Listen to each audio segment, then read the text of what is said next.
இந்த அழகு சீரியல்ல தங்கராஜ் எது பண்ணாலும் கரெக்ட். ஆனா அதையே ரேவதி அவருக்கு திரும்ப பண்ணா அது தப்புனா இது என்னங்க நியாயம்? இவரை நம்பிதான் நம்ம ரேவதி வந்து அவங்க அப்பா அம்மா பத்தி சொன்னா. அவங்க இல்லாதது போலாது சொல்லி அவங்க அப்பா அம்மாவோட கேரக்டர் பத்தி தானே சொன்னா.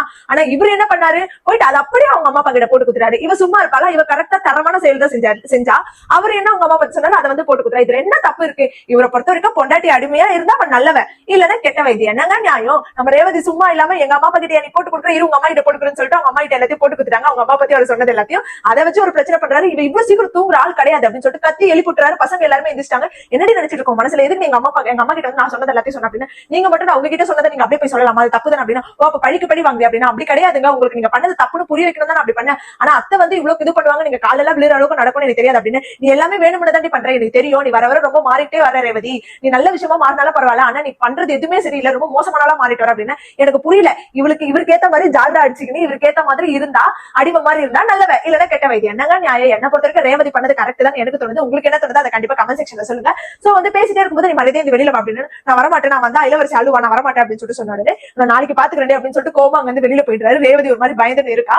சோ அடுத்த சீன் வந்து சுரேஷும் மதியம் காட்டுறாங்க. இந்த சுரேஷ் இருக்கானே, இந்த தங்கராஜும் ஒரு கேடு கேட்டான். அவன் பேசி கேட்டு இவர் தேவையில்லாத ஆடுறாரு. அவளே ஆல்ரெடி வேலை போன கவலையில இருக்கா. அவர்கிட்ட போயிட்டு ஃபர்ஸ்ட் எய்ட் எல்லாத்தையும் ஏற்பாடு பண்ணலாம் அப்படின்னு சொல்லிட்டு பேசினா மதி சும்மா இருப்பாளா? ஃபர்ஸ்ட் எடுத்து வந்து பாத்தீங்கன்னா நம்ம மதி வந்து லேப்டாப்ல வேலை தேடிட்டு இருக்காங்க. அதை பார்த்து சுரேஷ்ல என்ன பண்ணிட்டு இருக்கா அப்படின்னா, இல்ல லேப்டாப்ல வேலை தேடிட்டு இருக்கேன், இதுக்கு மேலே விட முடியாது அப்படின்னு. இப்பதான் வேலை விட்டு நீங்க கொஞ்ச நாள் போட்டு அப்படின்னா, இல்ல பரவாயில்ல நான் தேடினாதான் இப்ப வந்து தேடினாதான் கிடைக்கும் அப்படின்னு சொல்லிட்டு அவங்க மும்முரமா வேலை தேடிட்டு இருக்காங்க.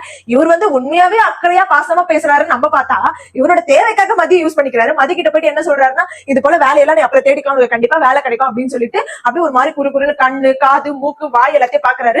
பார்த்துட்டே யோசிக்கிறாரு, நம்ம மாமா சொன்னது எப்படியாவது நீங்க செயல்படுத்தினா அவன் தான் கேடு கட்ட ஐடியா கொண்டு கொடுத்துட்டு போயிருக்காங்க, எப்படியாவது மதியம் இது பண்ணிட்டு உன் பக்கம் வலிச்சு கூட அதுக்கப்புறம் அவ தானே அடங்கி வருவா உங்ககிட்ட அப்படின்னு சொல்லிட்டு கொடுத்துட்டு போயிருக்காங்க. அதை கொஞ்சம் கூட ஒரு சுய இது நினைவோட யோசிக்காம மதி கிட்ட போயிட்டு அப்படியே இது பண்றாரு. எதுக்கு இந்த சுரேஷுக்கு தேவையில்லாத வேலை பண்ணி எதுக்கு மரியாதை எடுத்துக்கணும்? பட் சும்மா இல்லாம அவங்க மாமா யோசிச்சு மாமா சொல்லிட்டு பாரு நம்ம எப்படியாவது இது பண்ணோம் அப்படின்னு சொல்லிட்டு அவ கிட்ட போறாரு. அவளே ஆல்ரெடி மனநிலை ரொம்ப பாதிக்கப்பட்டிருக்கா, வேலை போயிடுச்சுன்னு சொல்லிட்டு அவகிட்ட போயிட்டு இப்படி பண்ண அவ சும்மா இருப்பாளா? அவ என்ன பண்றா, உடனே எழுந்து என்ன பண்ணிட்டு இருக்கீங்க அப்படின்னு, என்ன ஏன் இப்ப எழுந்துக்கு எதுக்கு இப்ப ஓவரா பண்ணிட்டு இருக்கா அப்படின்னு சொல்லிட்டு கால் மேல கால் போட்டு திமுறா பேசுறாரு. உடனே மதியம் அதை பத்தி பெருசா எடுத்துக்கல. அதனால அவங்க எவ்வளவு பொறுமையா சொல்றாங்க, இல்லங்க வேணாம், மியூச்சுவலா நம்ம ரெண்டு பேரும் புரிஞ்சுக்கணும், ஒருத்தர் நம்ம ரெண்டு பேரும் புரிஞ்சு நடந்துக்கணும், எதுவா இருந்தாலும் நம்ம கூட கரெக்டா இருக்கும். இப்படி திடீர்னு நான் அந்த மனநிலையிலே இல்ல என்கிட்ட வந்து இப்படி பண்றீங்க அப்படின்னா, எல்லாருமே வாழ்க்கையில புரிஞ்சு நடந்துக்கிறாங்க, நீ மட்டும் தான் ஓவரா பண்ற அப்படின்னு சொல்லிட்டு அவங்க கிட்ட வந்துட்டு நீ எப்படி உன்னை வழிக்கு கொண்டு வரணும் எனக்கு தெரியும், மாமா வீட்டுல இந்த மாதிரி தான் பண்ண, என்ன அடிச்சு மண்டே வீங்க வச்ச, இப்ப இந்த மாதிரி பண்ணிட்டு இருக்க அப்படின்னு சொல்லிட்டு கத்துறாரு. உடனே மதி சொல்றாங்க, இப்ப நீங்க கத்துனீங்கன்னா வெளியில எந்த சவுண்டுமே இல்ல, நீங்க கத்துறது வெளியில வரைக்கும் கேட்கும், அப்புறம் தேவையில்லாம வீட்டுல பிரச்சனை தான் வரும், நமக்குள்ள பேசிக்கலாம் அப்படின்னு சொல்லிட்டு சொன்னா நான் அப்படிதான் கத்துவேன், நான் எவ்வளவு கேவலமா வாழ்ந்துட்டு இருக்கேன்றது எல்லாருக்குமே தெரியும்னு சொல்லிட்டு பயங்கரமா கத்துறாரு. மதி எவ்வளவு சமாதானப்படுத்துறாங்க, ப்ளீஸ் தயவு செஞ்சு கத்தாதீங்க, இது வந்து பேசிக்கலாம் அப்படின்னு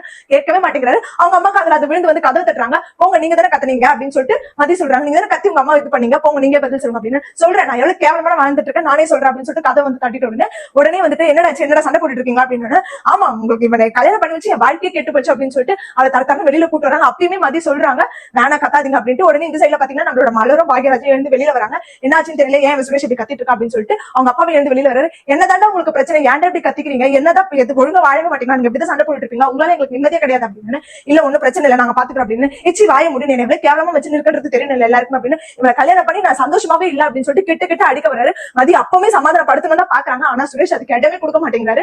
அதோட வந்து பாத்தீங்கன்னா ஒரு ரணகலத்தோட இந்த சீன் முடிச்சிருக்காங்க. நாளைக்கு வந்து பாத்தீங்கன்னா இது பேசிட்டே இருக்கும்போது மதியம் வந்து நம்மளோட சுரேஷ் அடிச்சிடறாரு. என்னையா அடிக்கிற, ஆல்ரெடி சுயமரியாதைக்காகவே போலீஸ் ஸ்டேஷன் வரைக்கும் பண்ணினவங்க அடிவாங்க சும்மா இருப்பாங்க, பதிலுக்கு சுரேஷை போட்டு மதியம் அடிச்சிடறாங்க. என்ன நடக்குது அப்படின்றதுனே தெரியாதுக்குள்ள இந்த சீன்ல நடந்து முடிஞ்சிருது. உடனே அவங்க அப்பா வராரு. மதியோட அவங்க அப்பா தான் எதுக்கத்தாலும் பஞ்சாயத்து கூப்பிடுவாங்க. மதியோட அவங்க அப்பா கூப்பிடுறாங்க.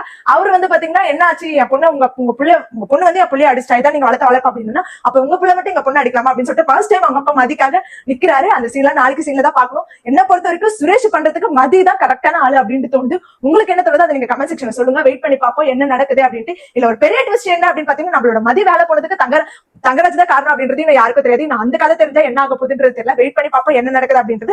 என்ன நடக்க போகுது அப்படின்ட்டு உங்களுக்கு என்ன கணிப்பு இருக்கோ அதை கமெண்ட் செக்ஷன்ல சொல்லுங்க. பாப்போம் வெயிட் பண்ணி. இந்த மாதிரி மோர் அப்டேட்ஸ்க்கு கண்டிப்பா நம்ம சேனல் மறக்காம சப்ஸ்கிரைப் பண்ணிக்கோங்க.